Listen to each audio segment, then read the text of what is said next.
It was quite the cold and soggy start to our day. We saw nearly a ½ inch of rain around Carbondale and nearly a third of an inch of rain around Benton and Mount Vernon. But back down towards our south and towards our west around Poplar Bluff, we only saw about trace amounts of rainfall. But I think the big story with this weather system was how much snow fell back towards our west into portions of Wichita, Kansas. They saw over a foot in some places, and we saw a solid 1 to 3 inches of snow into central Illinois. But we didn't see any accumulating snow across the region. But some of us did wake up to a little bit of wintry precip. I know I heard a little bit of sleet hitting my window at about 5:15 this morning. There's our cold front back towards the west that is giving us this active weather this morning. And then we are seeing that system is well off towards the east, but snow is still falling into portions of Michigan and Indiana. But we are starting to lose the clouds, but our temperatures are going to continue to drop as we go throughout the afternoon and evening. Those winds are going to be sticking around throughout the evening and through the day tomorrow. But the good news is this cold snap isn't going to last too long,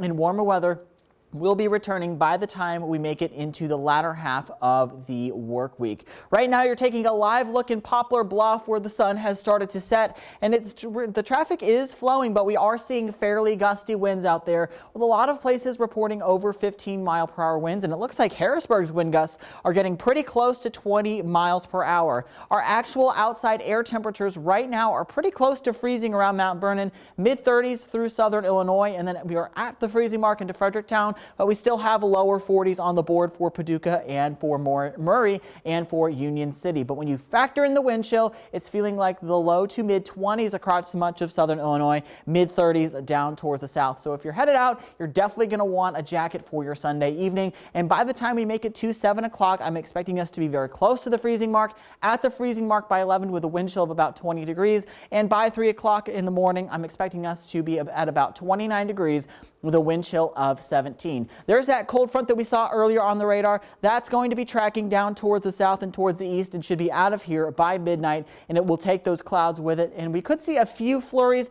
especially in our eastern counties, but by the time we make it to about 7 o'clock in the morning, we should be mostly sunny, and I'm expecting that sunshine to last throughout the day. Temperature-wise tomorrow, I think a lot of us are going to be waking up to the low to mid 20s and a wind chill value that could be into the lower teens. And by the time we make it to about lunchtime, we're going to be into the 40s with a wind chill into the upper 20s to lower 30s.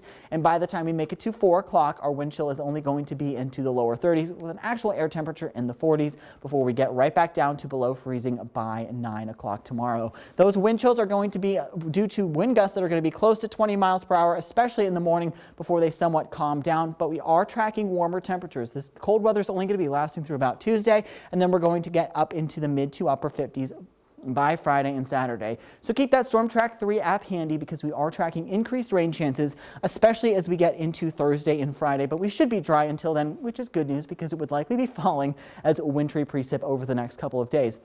We're going to be seeing very cold temperatures Monday and Tuesday. Wednesday, though, our temperatures are very quickly going to rebound into the mid to upper 50s. Thursday, we're going to introduce an isolated shower with a high of 53. 56 for the high on Friday with scattered showers. A few rumbles of thunder are definitely possible. And then we're going to be dry on Saturday, but I definitely think we could see some scattered storms, especially on Sunday. And then we're going to be at pretty seasonable temperatures by the time we start next work week. All right. Thank you, Karen.